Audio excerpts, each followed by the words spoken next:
Guys, magandang araw. Magluluto tayo ng pinakuloang kamuti guys. Dahon ng kamuti ito guys. At saka dahon ng tinangkong guys. Yan guys. Dahon ng tinangkong. Yan, nagpakulo na tayo. Panggatong natin guys is papel. Yan, papel guys. Panggatong natin guys. Nagpakulo na tayo ng tubig. Lalagay na natin to guys dito sa pinakulong tubig. Yan guys. Madali lang to guys. Appetizer to sa pagkain natin guys. Appetizer to guys. Yan. Pakukuluan lang yan guys. Tapos lagyan natin ng suka. Suka. Yan lang. Ulam na guys.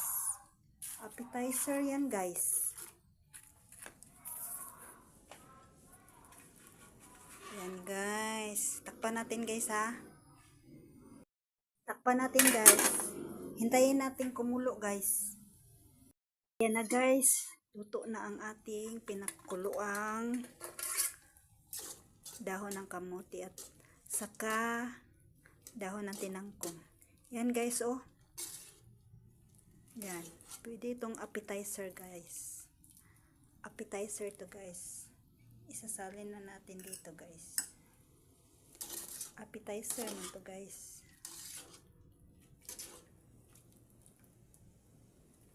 Yan. Appetizer yan guys. Sarap niyan guys. Ito ang aming appetizer guys. Yan. Lagyan lang yan ng ano guys. Ito. Suka. Lagyan lang ng suka yan guys. Yan. Saka asin. Asin guys. Halo-haloin guys. Oh, violet ang sabaw guys. Ito ang appetizer namin guys. This is our appetizer in the Philippines. In America, their appetizer is pickled cucumber, pickled relish. Yan. Dito sa amin guys, kamuti tops ang appetizer namin.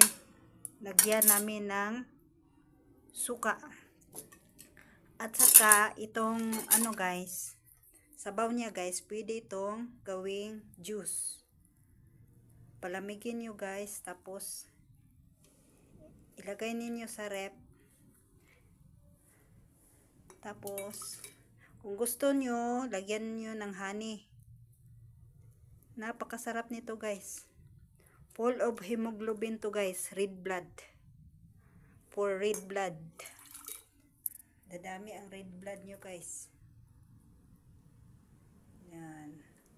Iinumin natin to guys. For healthy living. Yan guys.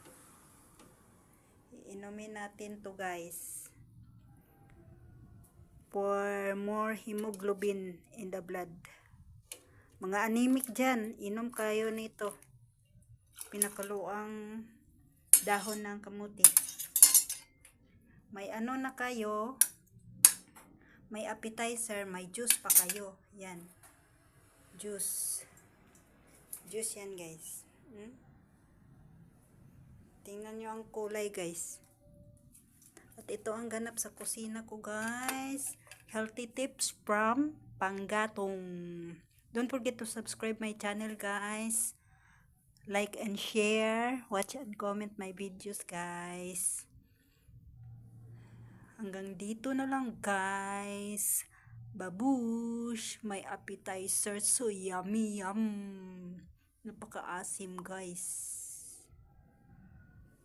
At ang aking juice, lagyan ko ng honey.